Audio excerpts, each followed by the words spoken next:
Superb. Right, so I'm going to do a beautiful cannelloni with these fantastic cauliflowers and broccolis and stuff like that. The romanesco, got some thyme, normal everyday cauliflower and the green broccoli. So get rid of this. Now, basically what I want to do is I've already given them a nice wash outside just to rinse away any of our living friends. It really doesn't matter how you do this because I'm just breaking it down essentially because it's all going to get mushed up anyway when I cook it later. And we're just going to put those straight into the water. Cut it up. So put these into your boiling water. So these stalky bits, just boil them really hard for about 6 minutes. So you're cooking them through, and then I'm going to start cooking them in the pan. Get the good old pat down. So just finely slice this garlic. So look, I've got about 7 cloves of garlic here for 6 people. Do you know what I mean? The way I'm going to cook it, you ain't going to feel it. It's going to be reasonably mild. So a nice amount of garlic in there. Good lug of quality oil. I want it on a medium heat. And this garlic can go straight in. Straight away. Thyme. I've washed the thyme. Just pick it off into there. So this is lemon thyme, which is quite nice, but regular thyme's good too. It always spits, especially if you wash it. It's got a fair bit of moisture inside the leaf. I have to be careful. This is when I upset my wife. You need chilli to make this work. Be brave, be bold. 3 hot chilies, and I'm going to go for a 4th. Yes. The oil's getting quite fragrant as well. And then the anchovies, really important. Get yourself some good anchovies from a good brand in oil. I want to get it in there. So just pull them in, and these anchovies are so incredibly good. Now you won't taste that, you've got to trust me. Right? Even though that's quite brave, the anchovies will melt. Now, let's see how we're doing over here. Yeah, we're looking pretty good. Straight in there. In that pan is really proper flavour going on. At this point, if I wanted to do it for a vegetable, that would be ready now, brilliant. But what I want to do is forget that. I want to cook it down.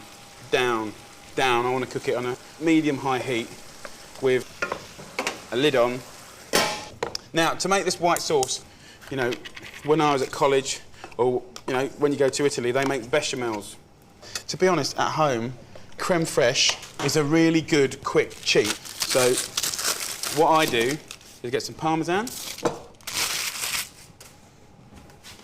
a great, you know, fair old wadge of Parmesan into the creme fraiche. But your job is to make it really cheesy, undoubtedly, you know. It's got to be equivalent to if you were doing a normal bechamel in a lasagna. So, then a good pinch of pepper, and then mix it in and have a little taste up. Get that cheese in there. So mix it up. A little taste. Delicious. Right, so that's good. You can see that's quite cooked down now. You could let this cool down, but I'm just going to put it on a tray so I can cool it down quicker. And just smear it out like that. So we put that here. And I've got my creme fraiche and I've got my tomato passata here. So what I want to do is just tweak it slightly. Put a bit of salt in there and a little swig of red wine vinegar.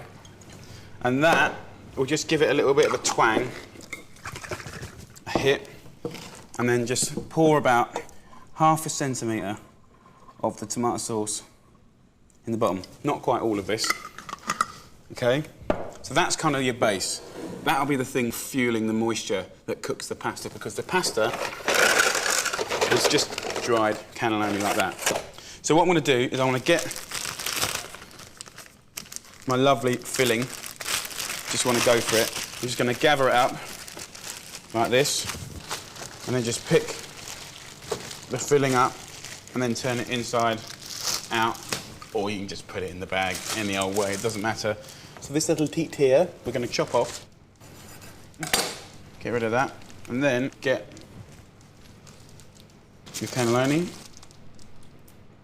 and you just squeeze your filling into that. There's one, so it's nicely filled up. I can't think of an easier way to do it unless you've got an official piping bag, and I'm a chef and I haven't got one. You can do it with a teaspoon if you want, it'll just take blimmin' ages. If you gave this to any meat eater, there's no way they'd miss their meat. This is not a vegetarian version of a cannelloni. This is a cannelloni of fantastic broccoli and cauliflower, and it is its own thing. Right, so I've filled up all of these.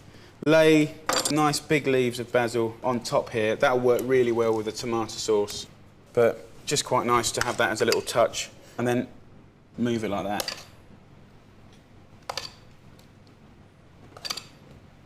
Just like that, fill in the gaps. A little bit of black pepper. And then finish with a whole load of parmesan. Now, what you can do at this stage is put some tiny knobs of mozzarella on top. Now, you don't have to do the mozzarella, but I just think it's such a wonderful thing to put on any kind of baked pasta of any description, really, because it's so beautifully stringy and gorgeous.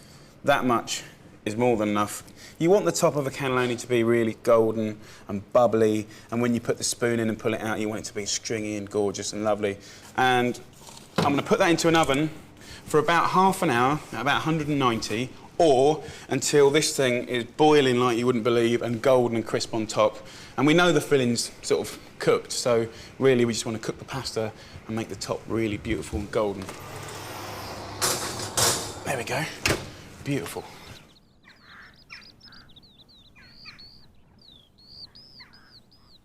So here we go. Wow, look at that. Beautiful. So fantastic, you've got a nice golden layer on there. It's still quite nice and moist. And all I'm going to do now is plate it up. All right, let's have a look at these little darlings. Go on, son. And then to finish it off, some good olive oil with some rocket and a good squeeze of lemon. 2 or 3 beautiful tubes of cannelloni. If anyone cooked that for me, I'll be well chuffed. And you know who I want to give this to? Brian, because he spent so much time eating the roots. I'm going to give him the nice flowers now.